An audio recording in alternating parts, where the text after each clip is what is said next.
Well, the next thing I'd like to work on in this collection of objects up here is this spring, or actually these two springs, coils. I'd like to work on those. And what's interesting about them, I think, is that they're kind of tapered. Let me close this one here. I'll right click and choose join areas and then bring this up to here and click there. And then let's zoom in to here. And you can see that it kind of tapers in, right? Kind of a triangular shape to the spring. And the spring, the coil isn't really that difficult because really we've got a screw modifier here. But in addition, I think we want to also try and use a modifier to taper that. So let's first of all begin with the coil.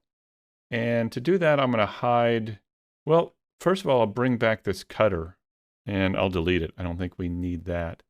And then I'm going to hide everything, including the reference images for now. And then let's begin with a circle. So I'm going to press Shift A, Mesh, Circle. And we've got 32 sides to this. I think I'm going to take that down to 16. And let's turn it in the x-axis. I'll press RX90. And this is going to be the diameter of the coils going around. So just going to go to the front view and I'll scale this down a bit and I'll pull it over to one side. And the trick is to try and figure out how wide we want these to be. I think I'm going to begin right around here. And the next thing we need to do is move this pivot point. Now we can move the pivot point, of course, by going up to Object, Set Origin, and move it to the 3D cursor. But even if the cursor isn't in the origin, we could click here and then click and drag and move that cursor off of that origin. Even if it isn't there, we can still apply the location in the same way that we've applied the scale and the rotation here. We can apply the location and move that origin into the center of the grid. So if I press Control A and apply the location, there we go. Now we have that origin in the center of the grid. And that's the point in which these are going to spin around to create the coil. All right, now that we've got this and it's selected, let's come over here to the modifiers panel and click on the screw modifier. And that's not quite what we want, so let's change it from Z-axis to the Y-axis, and there we go. That looks a little bit better. Now we need to turn it from a donut to a coil, and we can do this with this screw setting here. We can click and drag and bring that up like that. Now it's pretty much like an array modifier. We're just going to increase the iterations here and go on up to create the coil. So let's bring the reference images back. And then we need to hit the S key and scale this way down. Let's then see if we can put this in place. I'll scale it down a little bit more. Hit the G key, and I'm going to move it right over here. Scale it down some more. Maybe I'll hit the Z key and go to a wireframe. And I'll turn it a bit. Let's scale it down, and I'm just trying to figure out how big this needs to be, how big this should be. So if we get it about this wide out, the problem that I'm seeing is that these coils I feel like are a little too big. To me, these seem a little bit, well, maybe a little bit thinner, but certainly closer together. So what we can do is to bring these a little closer together, you can click and drag on the angle, and that will shrink that up or pull that out like this. Another thing you can do is to shrink or increase the size of the diameter here of our circle, and that circle is still right here. To get to that, we can tab into edit mode, and you can see that right there. If we hit the 1 key, you can see the points. Now we can hit the S key and scale that down or up until we get it the way we like it. So let's just say that it's about like this, maybe a little bit smaller, like that. And then click and drag on this to make it a little bit tighter, like this. And then if we tab back into object mode, we can scale the whole thing up or down. So you have a couple of different ways that you can manipulate this. I'm going to hit the R key and tilt it just a bit so it's kind of in line with that. Now that we've got it kind of in place, let's increase the iterations. I'm just going to click here and increase these up to about right here.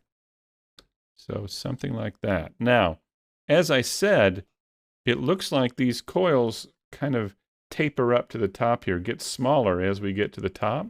So we can kind of replicate that. It isn't going to be perfect, but we can do a pretty good job of simulating that by coming over here and adding another modifier, the simple deform. And when we do that, we get that, which isn't quite what we want, right? First of all, we want to come over here and click on taper. Let's do that. And then we get this, and that's not what we want. We should probably click on the y-axis here. There we go. Now we're beginning to get something like that, except it's going the wrong direction, right?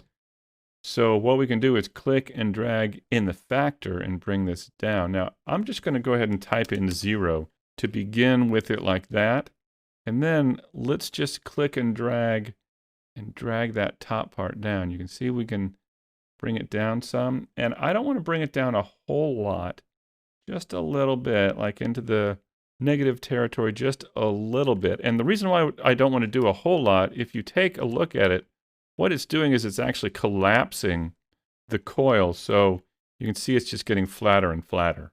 And we don't really want that. So maybe I just want to bring it in a couple of times here, maybe like 0.1. Let's try that.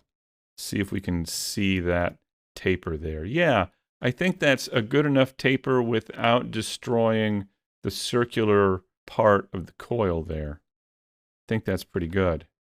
All right, let's see about placing it from the front view. It looks like it's inside the bracket, right? Here's the bracket here.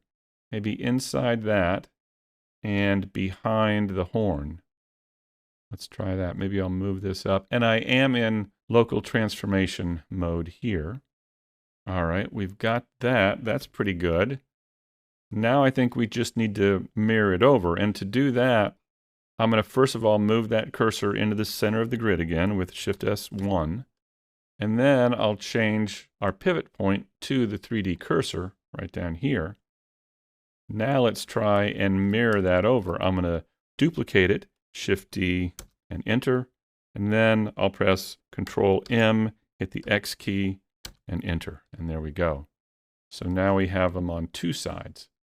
Okay, let's bring the other things back here. Let me do that and see how it looks. Yeah, I think that's actually pretty good. One thing we could do as well is add that pole that's in the center here. It looks like we've got something that goes all the way up and down here. So let's take one of these. Here's that origin point right in the center of that, and let's move the cursor to that with Shift S2. And then let's create a new cylinder, Shift A mesh cylinder. Let's take it down to 16 sides. I'll type in 0.1 and 0.2 here to shrink it, and we'll take away the cap fills by choosing nothing from the menu. And then let's scale it down pretty far here and maybe turn it just a bit. There we go. And then what we could do is just select, I'm going to press Alt-Z to go to X-ray. And then let's just select these points here. And I'll go back to local transformation by pressing the comma key and going over here and clicking on local. And now that puts the Z-axis here along the local orientation. So when I press G and Z, that just brings it right straight up like that. And then I can tilt it down a bit. I'll tab back into object mode, hit the R key, and tilt it in just a bit like this. There we go. Let's see how that works. I'll press Alt-Z to go back. We can right-click and shade smooth it. And there we go. Yeah, I think that's pretty good. So now let's just take that inner cylinder here and basically do the same thing that we did before. Go back to global. Then we'll move that 3D cursor to the origin with Shift S1. Change our pivot point to the 3D cursor. And here we go. Now we can press Shift D, enter, Control M, X, enter. And there we go. Now we've got the two poles in the center of the coils.